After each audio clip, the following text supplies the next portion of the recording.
Y'all see the woman speed up. Y'all see her. Caitlin Clark is getting the crowd and going. Y'all see Skylar Diggins speed up to make contact with her. Stop this.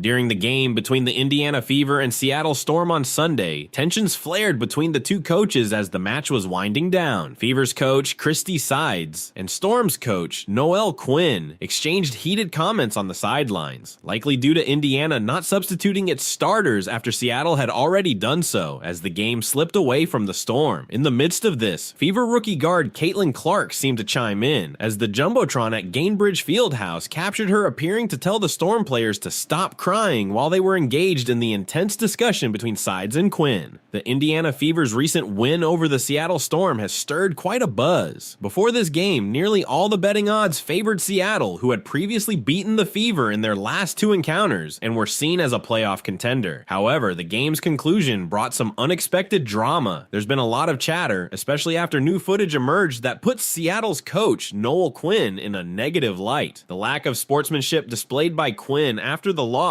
raises questions about professionalism in the league. As highlighted by Outkick in their posts on X, it's no surprise that this league struggles with viewership. The expected professionalism from coaches and players seems lacking, and Caitlin Clark's impact on the league continues to be a hot topic. I came across this video and found it really intriguing. When Caitlin Clark was making her way back to her team, she got hit with a pretty hard shove from one of the Seattle Storm players. Just watch, she takes a solid hit right there. Y'all mad cause that corn-fed Iowa girl busting y'all ass. Y'all said she too weak. She can't do this. She lead the WNBA in assists. She cooking. Let her cook. Let her cook. And Noel Quinn was going crazy, thinking that Christy Sides should have pulled the starters earlier, or what they call emptying the bench. But I thought, this is professional basketball. There's no rule that says that has to happen. It's just one of those annoying unwritten rules that pop up in sports. So here's the coach getting right up in Christy Sides' face, and honestly, there's no reason for that. It shows a real lack of sportsmanship, and then she just walks away. It honestly makes the Seattle Storm's coach look really petty and awful. Coaches often reflect the poor behavior of their players, especially when it comes to someone like Caitlin Clark. They just don't seem ready for the level of success this league has achieved. Here's another clip from the end of the game. Yeah, they really got blown out. They definitely weren't supposed to get blown out like that. Come on, it's time to mature and manage your emotions better. There's a player over there talking trash, and what are we doing in response? It's just hard to believe. So that's a glimpse of what transpired. Now there's another video that just surfaced, so let's take a look at it. Caitlin Clark was right there. They really got her riled up. She was on the sideline and she was letting it be known. Honestly, they need to get their feelings under control. Seattle can't seem to handle this team, her fame, and her achievements. Caitlin Clark isn't backing down from anyone, and I found this video that's been circulating of Noel Quinn calling herself a gangster from LA.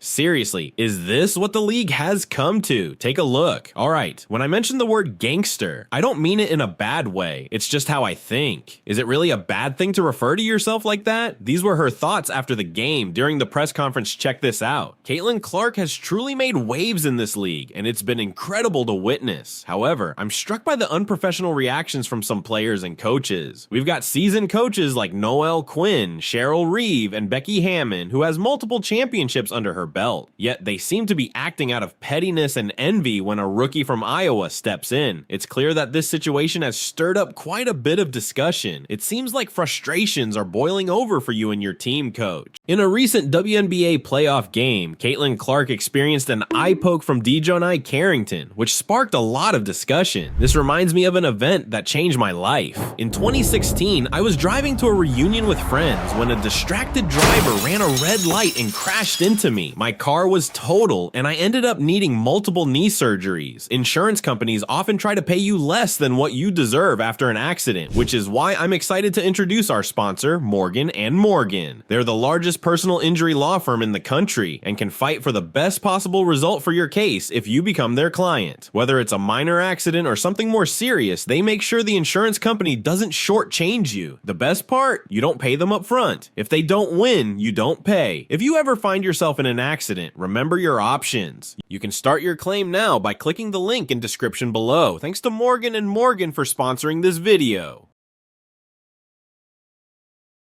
bench. And let's not forget about sportsmanship. It's pretty shocking that she took issue with Clark encouraging the crowd to cheer at the game's end. Seriously? Clark just set the WNBA rookie assist record for the season and broke the Indiana Fever record for most three-pointers in a single game, putting up stats like 29 points, 9 assists, and 5 rebounds. And this was a problem for the Seattle coach. Honestly, it's a bit pathetic. This whole thing is just wild. Look, they're playing in Indiana, on their home turf. It's not like she was standing on the Cowboys' star. Remember Terrell Owens? Keep it going, Cece. You just took down one of the top teams in the WNBA, and they can't seem to handle it. It's wild, and honestly a bit crazy. Clearly, Caitlin Clark is doing something right. And let's talk about sportsmanship from the Storm. I bet there have been moments when they didn't pull their players right away after a big win. They're just upset. Remember the quote, "Why are you so worried about me, the GOAT?" It's ridiculous. I don't recall them easing up on us when they were dominating earlier in the season. Coach Quinn is being a sore loser, for real. To be honest, I also have an issue with Christy Sides for enabling this kind of behavior from Noel Quinn. She should have told Quinn to back off and go to her side of the court. That's what I would have done. Seriously, show some passion and defend your team instead of just giving in. Caitlin is quickly becoming an all WNBA caliber point guard, and despite their rough start, the Fever are now the team that no one wants to face in the playoffs. All thanks to Rookie of the Year Caitlin Clark. It's disappointing to see such poor sportsmanship from Seattle. Alright, let's break this down. The Seattle coach was out of line, no doubt about it. Dude was straight up ignorant and loud about it too. A lot of people are saying this is a race issue, and I gotta agree. Noel Quinn didn't like seeing the white girl beat the brakes off them, and that's exactly what happened. I reckon there's a lot of that going on in this league. It's crazy how fast things changed from she's overrated to have mercy. That's good. That's good. Caitlin Clark has straight up broken basketball fans' brains. I'm watching the WNBA on Sunday, and I'm like, how did we get here? They hate that their GOAT is straight and white. I mean, I don't get it. They're pissed off at the attention, but it just landed them this huge TV media rights deal. They're still trying this even this morning. Angel Reese had a pretty decent game yesterday, I'll give her that. But let's be real, there was still some stat padding going on with the rebounds and all that. But still, oh well, that Rookie of the Year performance by Angel? Are you kidding me? This league is wild, and their inability to be professional is just as wild. The commentary team suggested that the tension arose because Sides kept her starters in the game, even after the outcome was clear. With Indiana leading comfortably for most of the fourth quarter, it seemed Quinn took issue with Sides' decision to maintain her starting lineup while Seattle had already substituted in their bench players. After the game, Sides and Quinn exchanged handshakes, indicating the matter was resolved. In her post-game press conference, Quinn addressed the incident, expressing her respect for Sides and clarifying that their conversation was about sportsmanship.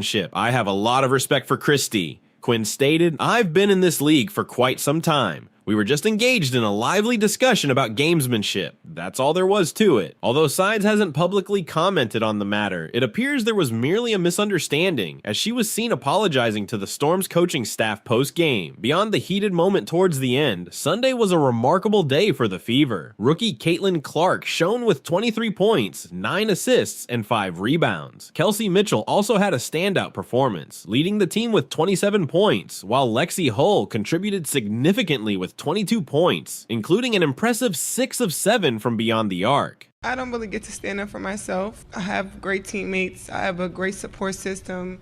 I got my hometown. I got my family that stands up for me. I don't really get to speak out on things just because I just try to ignore, and I just try to stand strong. Like, I've been through so much. I've seen so much. I've been attacked so many times. The Sky faced another tough loss, and it feels like they're really struggling. Honestly, it's starting to feel like the Sky are just giving up. I've never seen a team give up as obviously as the Sparks are right now. Death threats, I've been sexualized, I've been threatened, I've been so many things, and I've stood strong every single time. And I just try to stand strong for my teammates because I don't want them to see me down and not be there for them. So they've completely checked out, and Derek Ami has looked totally uninterested for the last several games. She even seemed disengaged during the All-Star game. Looking at the standings after today's loss, the Sky are now 11-16. They're only a game and a half ahead of the Atlanta Dream, who are on a 2-game winning streak and are really trying to turn things around. I'm not going to say the Sky will definitely miss the playoffs, but it's definitely a possibility. As for the Mercury, Kat Copper took a break and had a rough shooting night, going just 2 of 11 from the field. She didn't keep firing away, which was a bit surprising. On the other hand, Brittany Griner did her usual thing, and Diana Taurasi shot well too, even though it felt like she could have been even better than her 2 of 8 performance. Billings had a solid debut with 13 points, and Sue Sutton played well. Overall, the Mercury had a decent showing. Honestly, they could have won this game by a huge margin, but there were moments when the Sky made it interesting. I'm gonna go out and do whatever it takes to win, and every single night, my teammates rely on my energy. So being able to continue the energy, even if we're down, even if we're up, that's what I do. The Sky managed to cut it down to 7 at one point, but then the Mercury bounced back to a 22-point lead, then down to 12, and back to 20 again before the final buzzer. The game was one of those nights when the Mercury just couldn't find their rhythm. Each time the score tightened, they'd say, "Let's concentrate," and then they'd start scoring again. On the Sky side, Kennedy Carter looked fit, but had a hard time getting into the flow. Their biggest challenge? 3-point shooting. Just look at the stats. 0 for 14 from beyond the arc. This team has a track record of struggling with 3-pointers. It's as if the 3-point line doesn't even exist for them. How is it possible for a team to play an entire game without sinking a single 3-pointer? Rachel Banham faced another rough game, and while Carter has been decent offensively, especially in the paint, Cardoso is beginning to show some promise. She went 6 for 7 from the field, but her rebounding definitely needs work. Angel Reese is a different story, plus minus stats don't tell the whole tale. Sure, she made a key shot late against the Aces, but overall, she had a tough outing. In the fourth quarter, there was a stretch where she was hitting jumpers consistently. She collected 10 offensive rebounds, and regardless of who holds the record, be it Sylvia Fowles or Tina Charles, Angel is on track to break it. With about 35 minutes of play each game, she's bound to grab 6 or 7 defensive boards just by being in the right place. A study by a sports market research firm found that the sport with the highest percentage of its fans influenced by sponsorships is the WNBA. That number is more than 81%.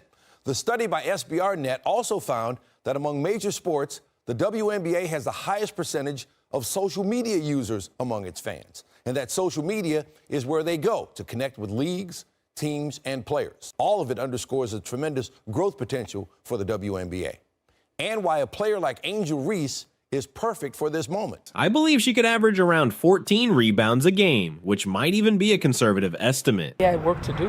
I mean, that's what any team, when you start out your season, and you just want to see how well you can come together, gel together, and